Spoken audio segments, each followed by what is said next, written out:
Qu'est-ce que la chaleur? C'est resté longtemps un mystère. Pendant l'Antiquité et tout le Moyen Âge, le chaud et le froid étaient les qualités primordiales de la matière. Une matière était chaude si elle contenait une proportion plus grande de chaud que de froid. Autrement dit, être chaud, c'était contenir beaucoup de chaud.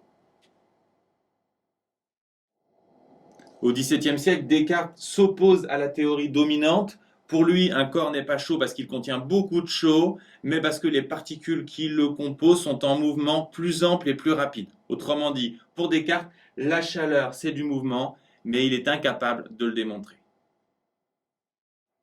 En fait, on a véritablement pu commencer à étudier la chaleur quand on a pu la mesurer grâce à Galilée qui a inventé les premiers thermomètres, qui étaient des thermomètres qui utilisaient la poussée d'Archimède. Ceci a permis à un médecin et chimiste écossais, Joseph Black, de montrer qu'il ne faut pas la même quantité de chaleur pour élever d'1 degré des corps différents. Autrement dit, chaleur et température ne sont pas équivalents. Le physicien anglais Joule a fait des mesures tellement précises de ces quantités qu'il a donné son nom à l'unité de mesure des énergies.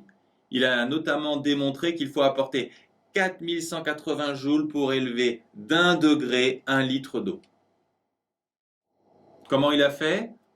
Il a agité de l'eau et il a mesuré l'énergie mécanique nécessaire pour élever l'eau d'1 degré, démontrant que Descartes avait raison, la chaleur c'est du mouvement.